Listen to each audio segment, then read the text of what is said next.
देखिए चैप्टर 11 के अंदर बेटा हम पढ़ते हैं हीट क्या होती है। फर्स्ट जो पार्ट है इसके अंदर हम ये बात पढ़ेंगे कि हीट होती क्या है, और दूसरे पार्ट के अंदर हम ये पढ़ेंगे कि हीट जो होती है वो क्या कर सकती है।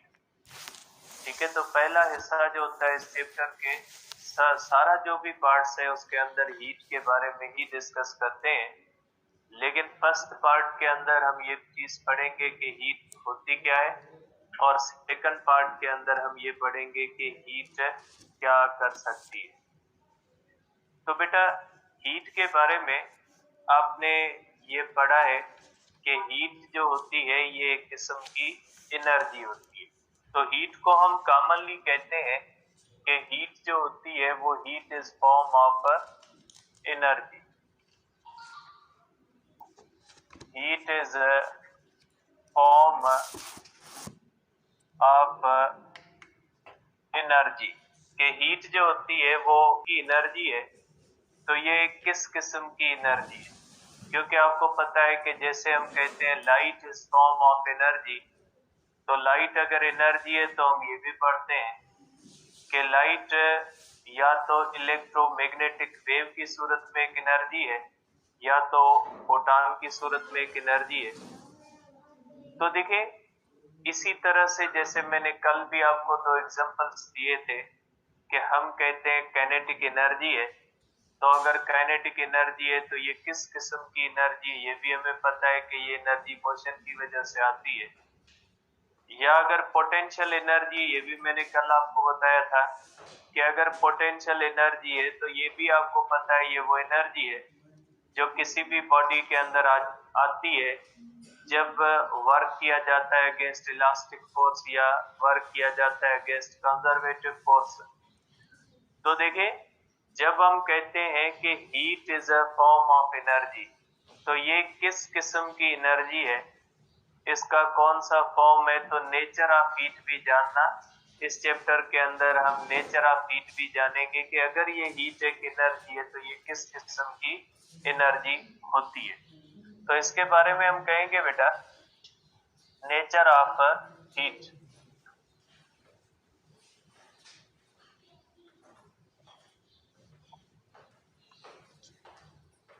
देखिए नेचर ऑफ हीट क्या होती है या हीट की नेचर क्या होती है इसके बारे में डिस्कस करेंगे बेटा।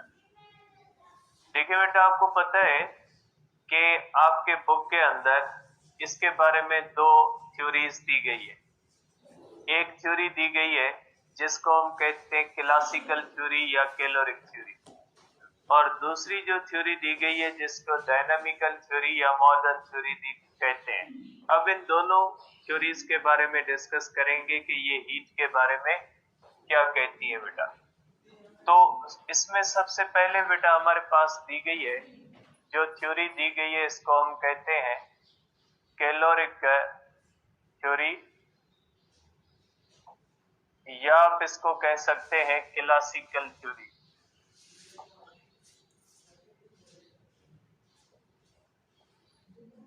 ठीक है, अब ये थ्योरी क्या कहती है बेटा। इस थ्योरी के मुताबिक हीट जो होती है वो एक किस्म का फ्लूइड है। कि जैसे फ्लूइड में आपको पता है कि लिक्विड्स भी फ्लूइड होते हैं और जो गैसेस होती है वो भी फ्लूइड। फ्लूइड का मकसद है वो चीज जो फ्लो करे। आज भी देखें आप कहते हैं कि heat flows from hot body to the cold body, तो ये जो फ्लो वाला टर्म आया है ये कहां से आया है, ये आया है इसी थ्योरी से। क्योंकि इस थ्योरी के मुताबिक हीट एक किस्म का फ्लूइड है। ठीक है, ये थ्योरी कहती थी कि हीट एक किस्म का फ्लूइड है जो हर बॉडी के अंदर मौजूद भी होता है। जैसे कोई चीज लिविंग हो चाहे नॉन लिविंग हो, लेकिन ये जिस तरह से एक लिविंग ह्यूमन के अंदर, एक जिंदा इंसान के अंदर ब्लड फ्लो कर रहा होता है, ब्लड मौजूद होता है एक जिंदा इंसान के अंदर, इसी तरह से कहा जाता था कि ये फ्लूइड हर चीज के अंदर मौजूद है, चाहे वो लिविंग हो चाहे वो नॉन लिविंग हो। ठीक है, लेकिन ये हर चीज के अंदर हर वक्त मौजूद रहने वाला फ्लूइड माना जाता था। तो आप कहेंगे कि इस थ्योरी के मुताबिक कहा जाता था कि हीट जो होती है, heat is fluid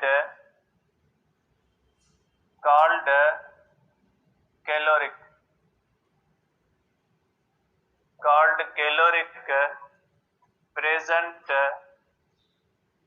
in every material body बेटा, एवरी मटीरियल बॉडी है बेटा, लिविंग नॉन लिविंग नहीं है, एवरी मटीरियल बॉडी कोई भी है, चाहे लिविंग हो चाहे नॉन लिविंग हो, ठीक है। अब दूसरी बात जो ये थ्योरी कहती है, दूसरी बात कहती है जो थ्योरी वो ये कहती है कि किसी भी चीज ठंडे होने का रीजन भी ये कैलोरिक है। अगर ये कैलोरिक किसी चीज के अंदर ज्यादा हो जाता है तो वो चीज जो होती है वो गर्म हो जाती है, ज्यादा उसका टेम्परेचर हो जाता है।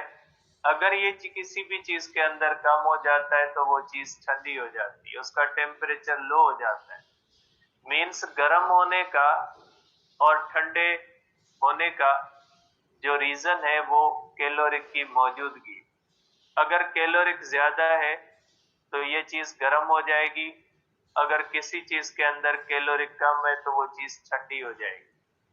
और आपको पता है कि अगर ये गर्म होने की वजह यही कैलोरिक है तो आपको ये भी पता है कि थर्ड लॉ ऑफ थर्मोडायनेमिक्स कहता है कि किसी भी चीज का टेम्परेचर 0 केल्विन नहीं हो सकता। अगर किसी भी चीज का टेम्परेचर 0 केल्विन नहीं हो सकता, इसका मकसद है फिर ये कैलोरिक किसी भी चीज के अंदर 0 नहीं हो सकता।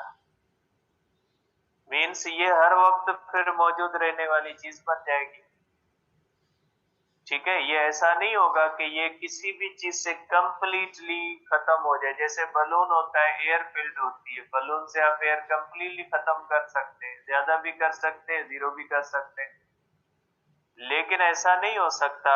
इस थ्योरी के मुताबिक ऐसा नहीं हो सकता कि किसी बॉडी के अंदर, जैसे आपने बलून के अंदर ज्यादा एयर फिल कर दी, उसका वॉल्यूम बढ़ गया, तो इस थ्योरी के मुताबिक जैसे कैलोरिक अंदर आएगा उस चीज का टेम्परेचर क्या हो जाएगा, बढ़ जाएगा। और किसी चीज से कैलोरिक आउट फ्लो कर जाता है तो उसका टेम्परेचर क्या हो जाता है, फॉल कर जाता है।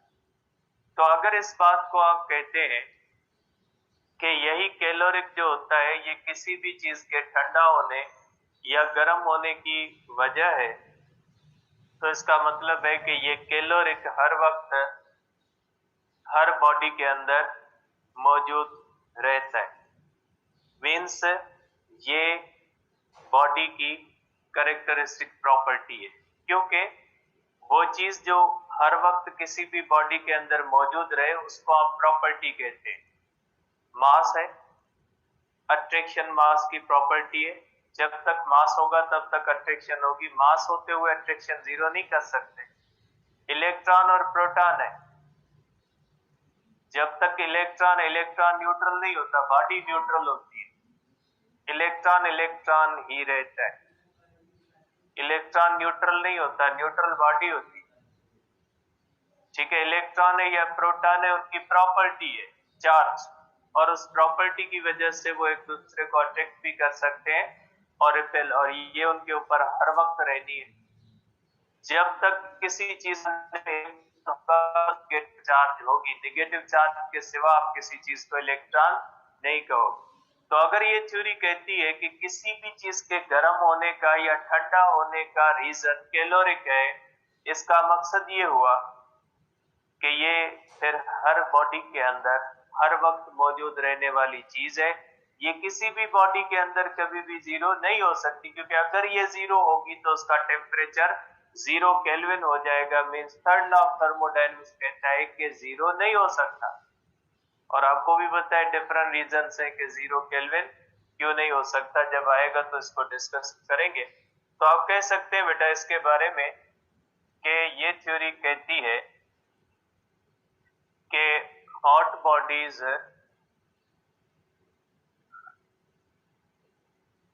contain more caloric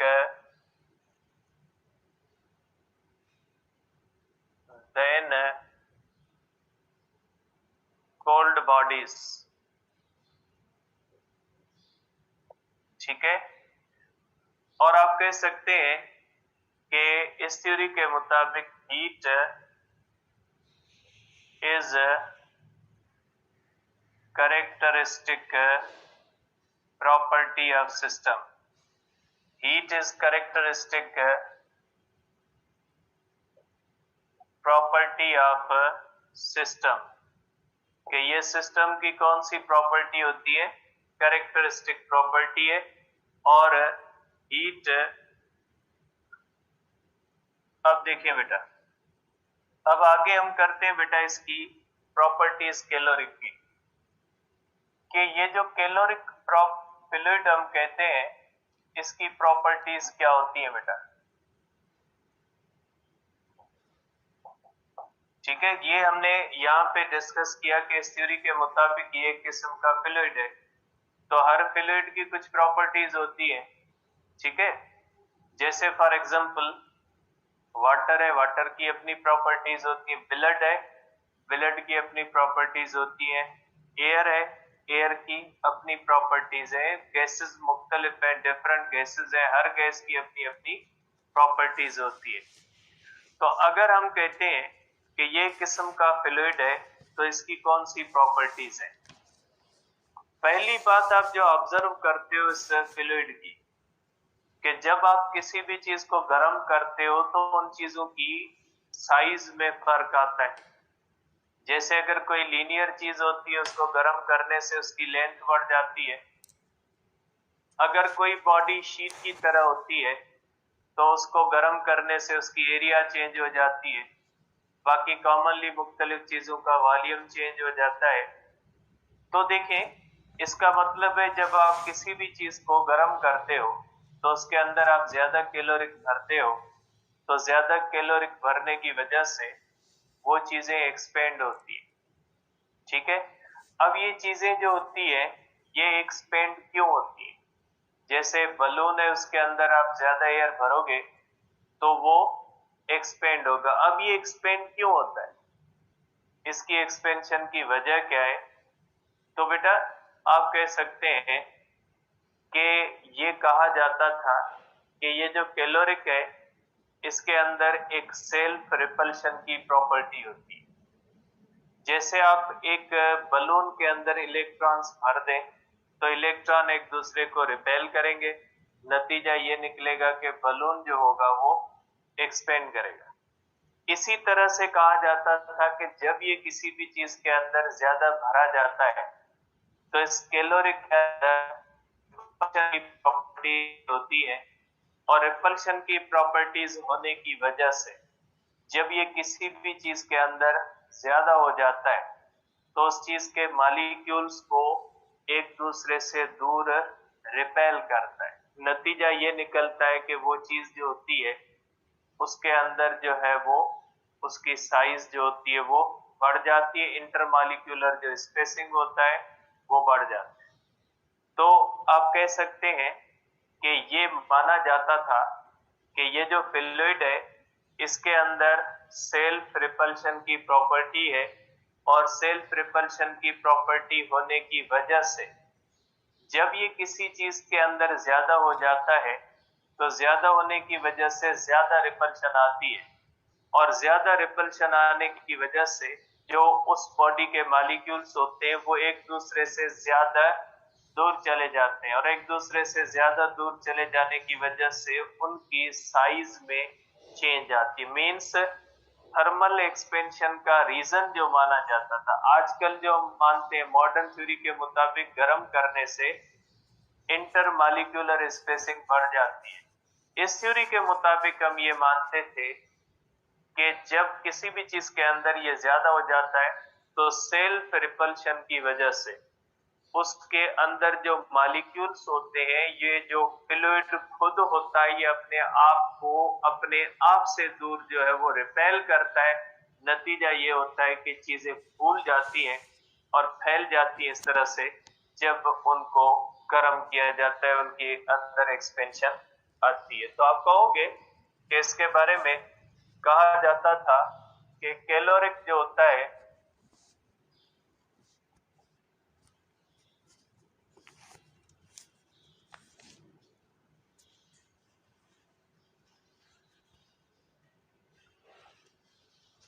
सेल्फ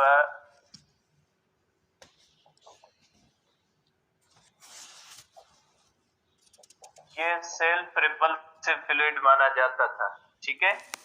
और दूसरी प्रॉपर्टी बेटा, आपको पता है जो फ्लूइड होता है उसके अंदर मास भी होता है और वेट भी होता है। जैसे आप एयर देख लें, अगर आप कोई भी घर के अंदर गैस का सिलेंडर भी अगर उसके अंदर गैस भरवाते हैं, जितनी आप ज्यादा गैस भरवाओगे उसका मास और वेट क्या हो जाता है, बढ़ जाता है। तो अगर हम इस हीट को एक फ्लूइड मानते हैं तो होना ये चाहिए कि जब कोई चीज ठंडी है तो उसका वेट और मास कम होना चाहिए, जब उसी सेम चीज को गर्म करें तो उसका वेट और मास बढ़ जाना चाहिए। जैसे चार्ज के बारे में हम कहते हैं कि जब कोई भी चीज निगेटिव चार्ज होती है तो इलेक्ट्रॉन गेन कर लेती है, एक्चुअली उसका मास बढ़ जाता है। जो चीज पॉजिटिव चार्ज होती है वो इलेक्ट्रॉन लूज कर देती है, इलेक्ट्रॉन मास वाला पार्टिकल है तो उसका मास एक्चुअली मास क्या हो जाता है, कम हो जाता है। तो हम मानते हैं कि चार्ज होने की वजह से चीजों का मास एक जैसा नहीं रहता।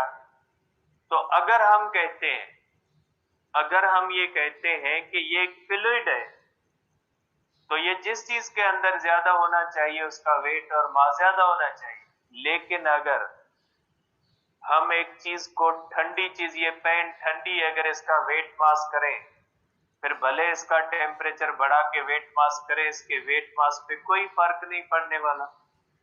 जितना इस ठंडी पेन का वेट मास होगा उतना ही वेट मास इस गर्म का होगा। फिर ये फ्लूइड किस किस्म का फ्लूइड है जो वेट और मास के ऊपर फर्क नहीं दे रहा, तो इसके बारे में कहा जाता था कि ये वेटलेस, एक कभी भी वेट नहीं होता, ठीक है। कैलोरिक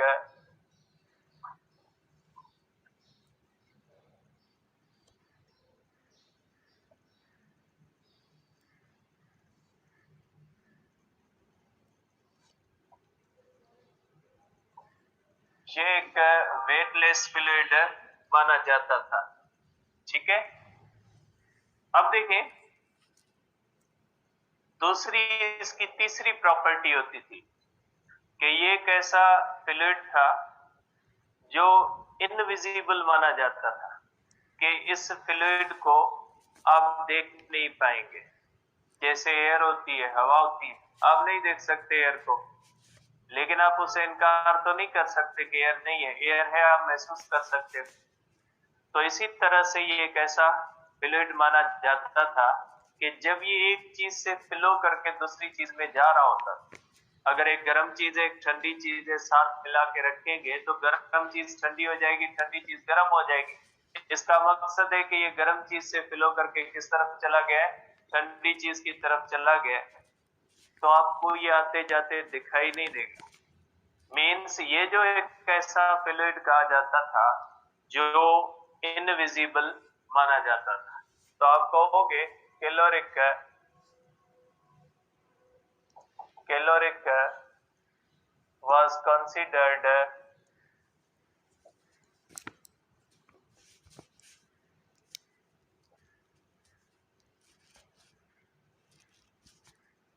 invisible, इसको इनविजिबल माना जाता था। और ये भी माना जाता था कि इसके अंदर किसी किस्म की स्मेल नहीं होती, मीन्स ना इसमें अच्छी स्मेल होती ना बुरी स्मेल होती, आप इसको की सलाहियत से महसूस नहीं कर सकते। आप इसको सिर्फ फील कर सकते हैं, सेंस ऑफ टच से फील कर सकते हैं, या रेडिएशन के थ्रू आप इसको महसूस कर सकते हैं, लेकिन आप इसको जो है वो सूंघने की जो होती है सलाहियत जो होती है उसे कभी भी महसूस नहीं कर पाएंगे, ठीक है। तो ये इसकी प्रॉपर्टीज थी। अब इसकी एक बहुत बड़ी प्रॉपर्टी है और उसी प्रॉपर्टी ने आगे जाके इसी थ्योरी के लिए मसले पैदा किए, ठीक है।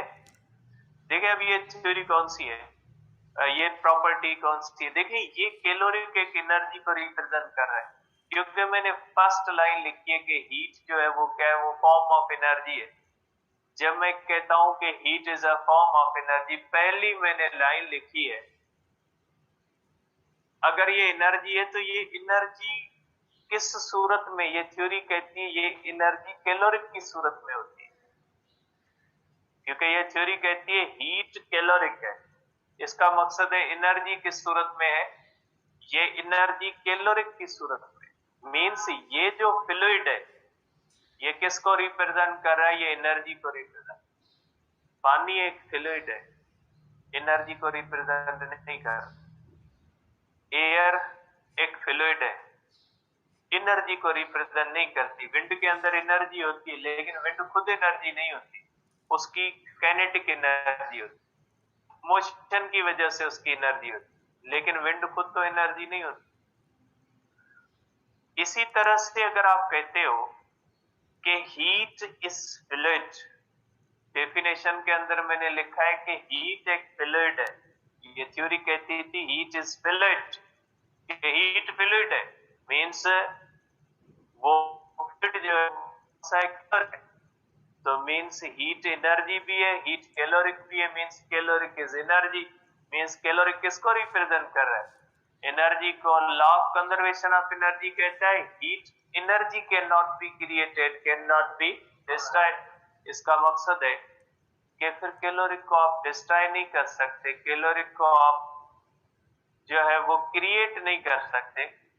Can not be create, caloric can not be created, can not be destroyed, because caloric किसको रिप्रेजेंट कर रहा है, कैलोरिक रिप्रेजेंट कर रहा है एनर्जी को। और law of conservation of energy कहता है कि energy can not be created, can not be destroyed. तो आप कह सकते हैं कि अगर ये एनर्जी को रिप्रेजेंट करता है, इसका मकसद है ये इनडिस्ट्रक्टेबल है, इसको आप तबाह नहीं कर सकते, इसको खत्म नहीं कर सकते, इसको आप बना नहीं सकते। ठीक है, तो आप क्या कहोगे इसके बारे में, इसके बारे में कहोगे कि कैलोरिक was considered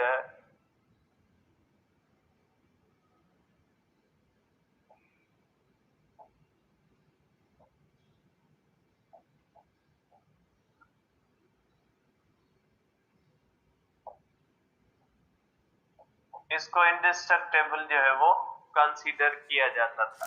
ठीक है, तो आप इसको समराइज कर सकते हैं थ्योरी को यहीं पे। क्या आप कह सकते हैं कि ये बिफोर 19th सेंचुरी, मैं इसको पूरी डिस्कशन को जो एक बार समराइज कर देता हूं कि आप कह सकते हैं कि इस थ्योरी के मुताबिक हीट एक किस्म का फ्लूइड माना जाता था, और ये एक ऐसा फ्लूइड माना जाता था जिसके बारे में कहा जाता था कि ये हर मटेरियल बॉडी के अंदर प्रेजेंट रहती है। और जो चीजें ज्यादा गर्म होती हैं उनके है, जो चीजें ठंडी होती हैं उनके अंदर ये फ्लूइड कम माना जाता है। लेकिन ये हर बॉडी के अंदर हर वक्त मौजूद रहने वाला फ्लूइड माना जाता था। ऐसा नहीं हो सकता कि ये किसी भी बॉडी के अंदर जीरो हो जाए, क्योंकि ये माना जाता था कि चीजों के गर्म होने का या ठंडा होने का रीजन ये कैलोरिक। अगर चीजों के ठंडा होने या गर्म होने का रीजन ये कैलोरिक माना जाता था, तो ये अगर किसी चीज के अंदर जीरो हो जाता तो उस चीज का टेम्परेचर 0 केल्विन हो जाता, जो फिजिक्स की पॉइंट ऑफ व्यू से इम्पॉसिबल है। इसका मकसद है फिर ये किसी भी चीज के अंदर जीरो नहीं हो सकता था। जो चीज हर वक्त हर चीज के अंदर मौजूद रहे उसके बारे में हम कहते हैं वो तो उसकी कैरेक्टरिस्टिक प्रॉपर्टी है, इसलिए ये माना जाता था कि ये characteristic property of the system है। ठीक है, और गर्म होने और ठंडे होने का रीजन यही चीज है। उसके बाद कैलोरिक की प्रॉपर्टीज होती है कि ये जो फ्लूइड है इसके अंदर सेल्फ रिपल्शन की प्रॉपर्टी होती है। जब ये किसी भी चीज के अंदर ज्यादा हो जाता है तो उसकी चीज जो साइज होती है वो क्या हो जाती है, बढ़ जाती है। जब ये चीज किसी भी चीज के अंदर कम हो जाता है तो उस चीज की जो साइज हो जाती है वो क्या हो जाती है, कम होती है। मीन्स ठंडा होने से फ्लूइड चला जाता है, उस चीज के अंदर कॉन्ट्रैक्शन आ जाती है, और गर्म होने से वो बढ़ जाता है तो उसके अंदर एक्सपेंशन होती है। वेटलेस मासलेस कंसीडर किया जाता था, ये इनविजिबल कंसीडर किया जाता था, ये ओडोरलेस कंसीडर किया जाता था, ये इनडिस्ट्रक्टेबल कंसीडर किया जाता। अब इस थ्योरी को सबसे बड़ा जो झटका आया पहला, वो काउंट रमफोर्ड की रिसर्च से आया। तो अब हम देखते हैं कि काउंट रमफोर्ड की रिसर्च क्या होती है, या उस बंदे क्या।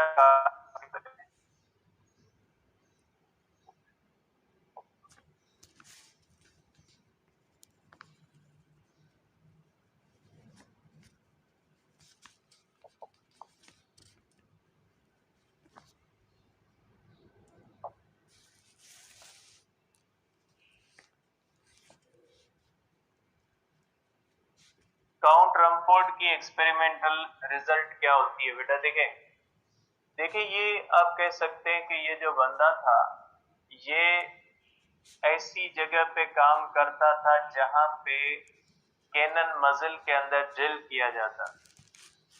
आपको पता है कि पुराने जमाने के अंदर आपने, हो सकता है ये ड्रामों के अंदर या रियल में भी, मुख्तलिफ जो किले हैं, अजायब घर है, उनके अंदर देखा हो कि बादशाहों की तोपें दिखाई गई है, जिनके बड़े बड़े जो है वो मेटल के नाले दिखाए गए। तो ये बंदा जहां पे काम करता था, वहां पे ये कैनन के मजिल बनाए जाते थे, या आप कहें कि ये तोपें और टैंक्स बनाए जाते थे। अब आपको पता है कि ये जो इसके मजिल हुआ करते थे, ये लोहे के होते थे। तो ये मजिल पहले बनाए जाते थे और उनके अंदर ड्रिलिंग की जाती थी। आप इस तरह से कह सकते हैं कि सपोज करें ये कैनन का मजिल है, ठीक है, कि आप कह लें कि ये एक तोप का नाला है मेटल का, इस तरह से ये बना हुआ है। अब ये बना के इसके बाद इसमें ड्रिलिंग की जाती थी, इस तरह से होल ड्रिल किया जाता था, इस तरह से। अब लोहे के अंदर अगर होल ड्रिल करेंगे तो आपको पता है कि लोहे के अंदर बहुत ज्यादा हीट पैदा होती है। आप दीवार के अंदर जब ड्रिल मशीन से ड्रिल करते हैं कोई लोहे का, तो उसमें से कितनी, तो ये तो थे खुद कि अगर लोहे के अंदर ड्रिल किया जाता है तो आपको पता है कि लोहे के अंदर आग पैदा होती है। इसके लिए क्या किया जाता था कि इसको पानी के अंदर ड्रिलिंग की जाती। आज के आप देखें, जहां मेटल का वर्क होता है, मेटल की मुख्तलिफ चीजें काटी जाती है उनके ऊपर, इसलिए ताकि वहां पे आग जले, पानी में कभी भी नहीं जलेगी। तो इसलिए किया जाता था कि इसके जो कैनन के मजिल थे, के अंदर ड्रिलिंग की जाती, ठीक है। अब आपको पर लोहे के अंदर ड्रिलिंग की, तो लोहे के अंदर कितनी ज्यादा हीट पैदा होती है। इस मकसद के लिए इसको पानी के अंदर ड्रिल किया जाता था। पानी के अंदर इसको मजिल को रख के उसमें ड्रिलिंग की जाती थी। अब इसके अंदर जब ये काम करता था तो इसने दो तीन चीजें इसने नोट की। पहली बात इसने नोट की कि जब मजिल लिया जाता है शुरू में तो वो ठंडा होता है, उसको ठंडे पानी में, फिर उसको मशीन से हटाए, मशीन भी ठंडी, पानी भी ठंडा, मजिल भी ठंडा, मीन्स तीनों के अंदर कैलोरी की अमाउंट क्या है, कम है, तभी वो ठंडे। ड्रिलिंग की जाती थी तो थोड़ी देर ड्रिलिंग कर देखा जाता, बहुत ज्यादा गर्म हो जाता था, पानी भी बहुत ज्यादा गर्म हो जाता था, ज्यादा गर्म हो जाता। तो इस बंदे को ये समझ में नहीं आ रही थी कि कैलोरिक तो पहले तीनों के अंदर कम था, तो ये कैलोरिक आया कहां से।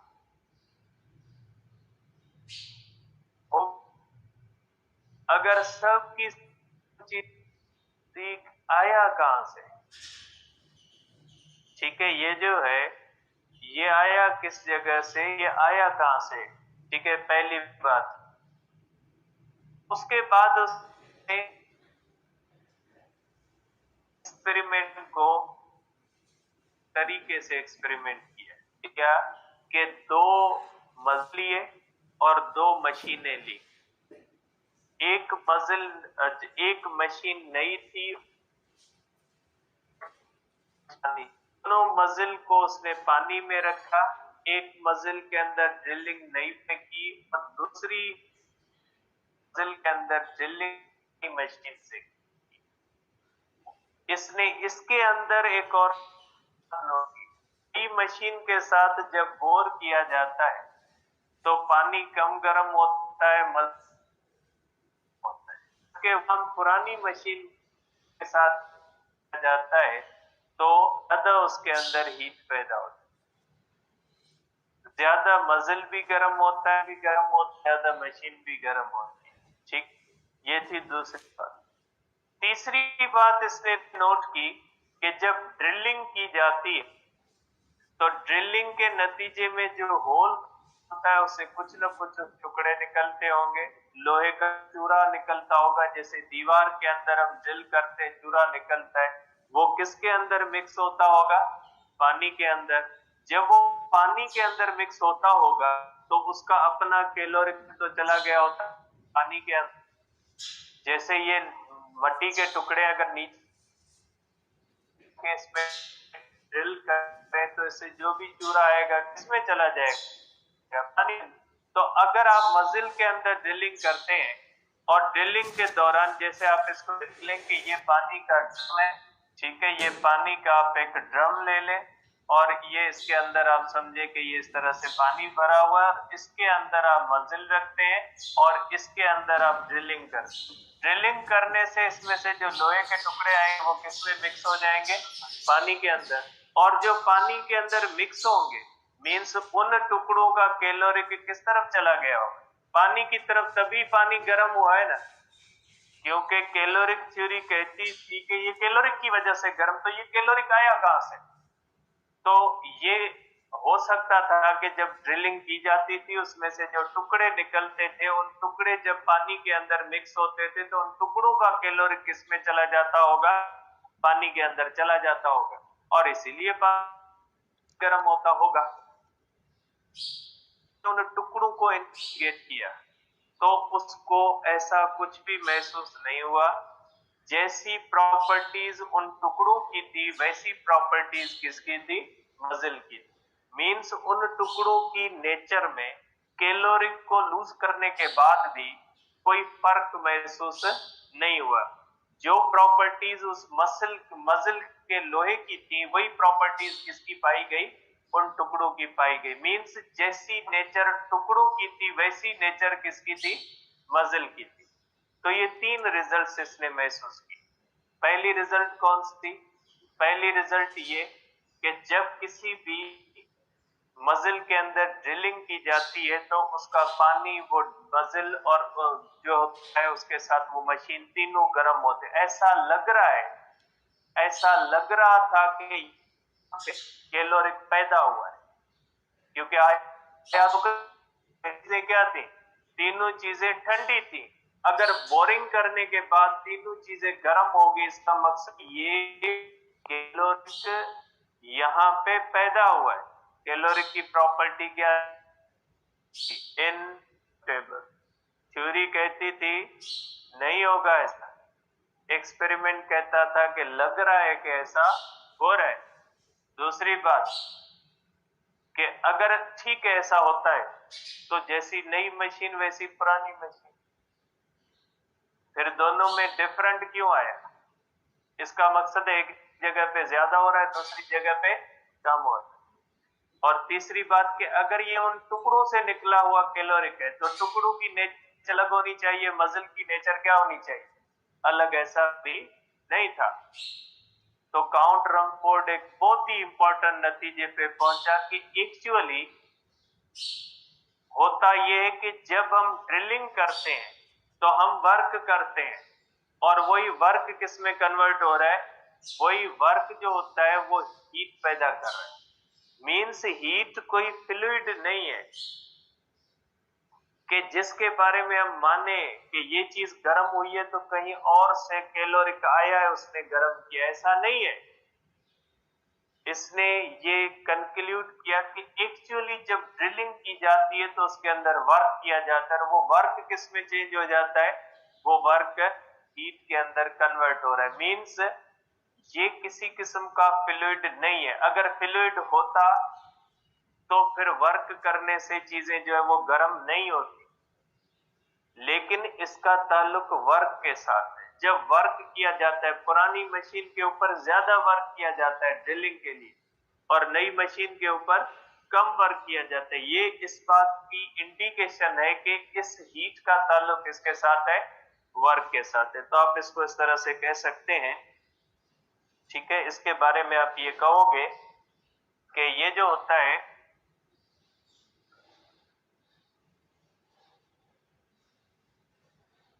Heat is not fluid, heat is not fluid called caloric, but heat is related with work। Heat का ताल्लुक किसके साथ है? वर्क के साथ है, ठीक है। कल इसे आगे डिस्कस करेंगे कि इससे आगे जो है वो नई थ्योरी है, कि नई थ्योरी ने इसको आगे जो है वो चीज को बढ़ाया, जूल की थ्योरी ने। तो जूल की थ्योरी इंशाल्लाह कल पढ़ते हैं, ठीक है। अब आप जा सकते हैं, ठीक है यार। यूएसबी मुझे